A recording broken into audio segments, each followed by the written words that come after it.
जय माता दी दोस्तों।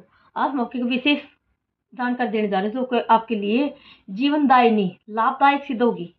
जीवनदायिनी यानी कि जो जीवन को देने वाली आपके लिए सिद्ध होगी ये जानकारी। तो कौन सी जानकारी है ये? आपके लिए विशेष जानकारी ये है कि अगर आपकी जन्म पत्री के अंदर आप अपनी जन्म पत्री को खोल के देखें, उसमें अगर जन्म पत्री के अंदर अगर चंद्र के साथ अगर केतु ग्रह बैठा हुआ है तो वो चंद्र ग्रहण योग बनाता है।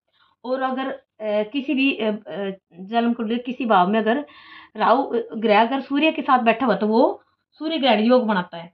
तो इनका जो होता है चंद्र ग्रहण में 3 वर्ष और सूर्य ग्रहण जो होता है वो 6 वर्ष की आयु कम कर देता है। और कई बार तो क्या होता है सूर्य ग्रहण योग में आकस्मिक मृत्यु योग बन जाता है। तो इसके लिए चंद्र ग्रहण हो तो मृत्युंजय अनुष्ठान करें और सूर्य ग्रहण हो तो कृष्णा अनुष्ठान करें। इससे क्या होता है कि इन दोनों ग्रहों का इन ग्रहणों का प्रभाव जो अशुभ प्रभाव होता है वो समाप्त हो जाता है।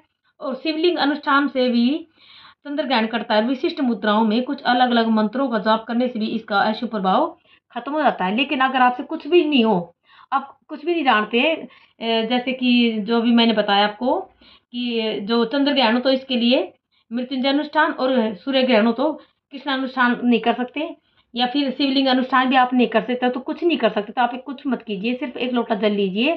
और ये विशेष ध्यान रखें कि जो लोटा हो वो तांबे का नहीं होना चाहिए, पित्तल का होना चाहिए, फिर स्टील का लोटा हो। उसमें थोड़ा कच्चा दूध, थोड़ा सा चीनी के दाने डालें इसमें, और थोड़ा गंगा जल मिलाएं उसमें, और थोड़े से सफेद और काले तिल, ये 5 चीजों का मिश्रण लेकर के एक लोटा जल ले सीधा और शिवलिंग का अभिषेक करें जाकर के। शिवलिंग का अभिषेक करें शिव मंदिर में जाकर के। लेकिन दूसरी विशेष बात ये भी ध्यान रखें कि जो आप जल का लोटा लेके जा रहे हैं तो उसमें जो आपने जो सारी चीज मिलाकर जो आप शिवलिंग पे चढ़ा रहे हैं तो उन शिवलिंग के अलावा जो वहाँ पे जो उनका पंच परिवार होता है, जैसे कि नंदी होते हैं, कार्तिकेय जो होते हैं, गणेश होते हैं, पार्वती मैया होती हैं, तो उनके ऊपर वो जल नहीं चढ़ाना। क्योंकि जो मानते हैं कि भोले बाबा को एक पूरा लोटा खुद को चाहिए, एक लोटा जल का, इसलिए उस जल में से किसी का भी अभिषेक ना करें। अगर आपको सबके ऊपर जल आपको चढ़ाना है तो इसके लिए आप अलग से और जल लेके जाइए। लेकिन जो मैंने आपको चीजें बताई हैं, जो सफेद सफेद काले तिल, जो कच्चा दूध का थोड़ा सा कच्चा दूध, गंगा जल, और जो चीनी के दाने, फिर गुड़ की डली या फिर मिश्री, कुछ भी आप ले सकते मीठा, वो डाल के जो आप जल का लोटा लेके जा रहे हो वो तो सिर्फ शिवलिंग पे ही चढ़ना चाहिए, एक लोटा जल। तब भी आपकी समस्या का समाधान हो सकता है। जय माता दी।